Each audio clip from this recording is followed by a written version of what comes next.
So today I am taking a look at the next generation ultra budget Moto G9 Plus. So let's get started.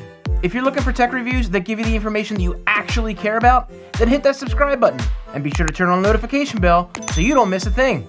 This year has been quite the year when it comes to quality budget phones entering the market.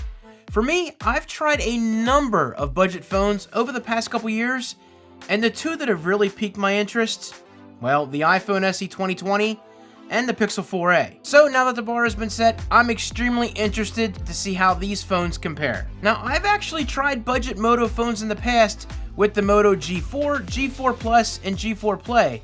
As a matter of fact, I still have a couple of them here, and I'll be honest with you, they have really stepped up their game. So let's see what we get inside this box. So here it is, the G9 Plus. But let's take a look inside the box real quick to see exactly what you get. Of course, be surprised, don't be surprised. Budget phones lately have been really stepping up their game when it comes to at least giving you a case to get you started. Now, if it just had a screen protector, I'd really be happy, but beggars cannot be choosers. So what else do we get in the box here? Well, you do have your little SIM tray ejector tool. You've got your cards and everything there. That is very nice.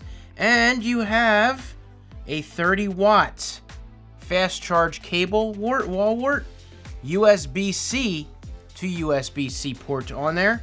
That is very nice. And of course, we also have USB-C to USB-C on the cable. So Moto, great job with that.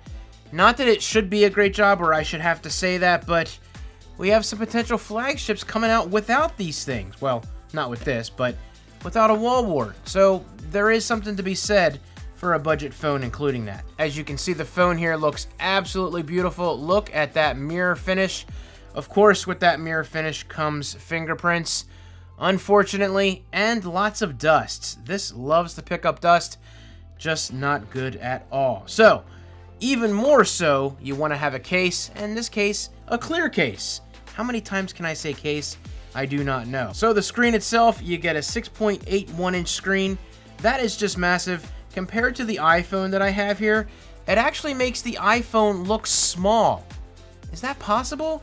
Well, it certainly isn't tall enough. Width-wise, it's about the same width. So that's about as far as I want to go comparing it to the iPhone 11 Pro Max. We'll get more into that later on. The screen is a 1080 by 2400. 20 by 9. These things just keep getting taller and taller. I don't know if I like that, but that seems to be the trend. I'd rather go a little wider and not so tall when it comes to trying to maneuver around that phone. It does get to be a bit of a pain in the butt. But the screen, or display I should say, is IPS LCD screen, and it has HDR10, which is going to give you a beautiful looking screen. I did have some videos in the past talking about that HDR function and how it affects camera, video, but we'll get into that in a little bit. This is running Android 10. It does have that Snapdragon 730G processor, which is in a lot of budget phones. It's great for gaming, enhanced graphics, the cinema quality processing, better performance for video, as well as improved connection.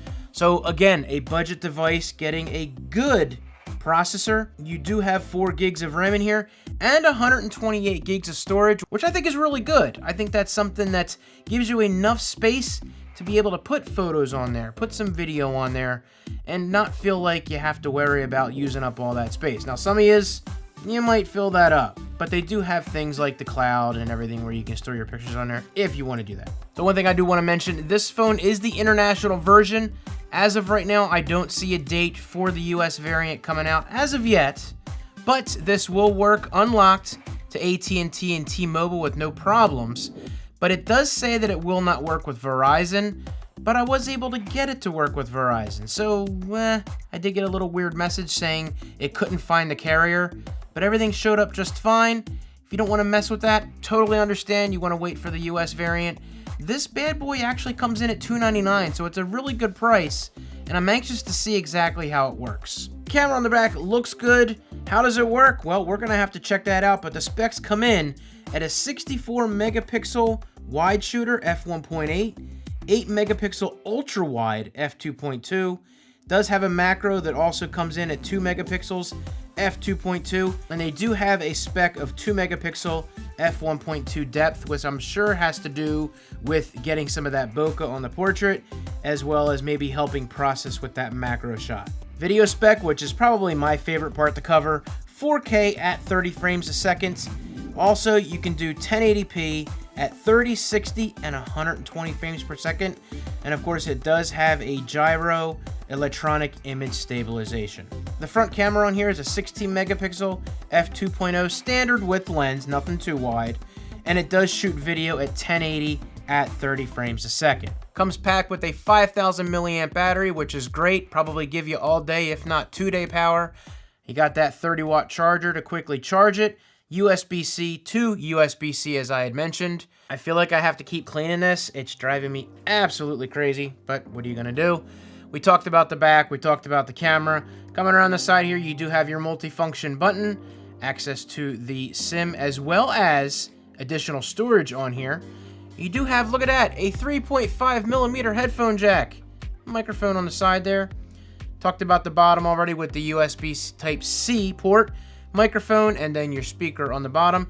Now, there is a microphone up here for your earpiece. I'm not sure if that is stereo speakers or not.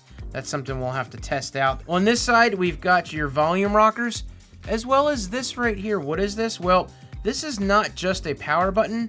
This is also a fingerprint sensor. So boom, you can open up your phone, put it to sleep, put your hand right on the side there, your finger, your thumb, whatever it is that you want to do, and it will let you in. I really like this. I've been waiting for more phones to do this. I think it is absolutely awesome. Listen, there's nothing wrong with having it on the phones and whatnot, or even on the back, I should say the front of the screen, or even on the back. But this, in my opinion, is just as natural as having it on the back here, and maybe even at some point having it on the front.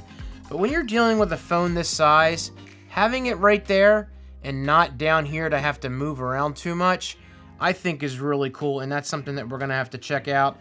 Now, I can tell you right now, in the short time that I've had it and using it, as long as you have your finger on there at a decent angle, that's not a problem at all. Now, I have a ton of stuff planned for this phone, lots of head-to-heads against other budget phones, and if you wanna check out some of the videos I've done on those budget phones in the meantime, go ahead and check out that playlist right here. Of course, don't forget to hit that subscribe button, because then you'll get these videos in your sub box when I do start comparing. You guys have a good day, and I'll see you in the next video.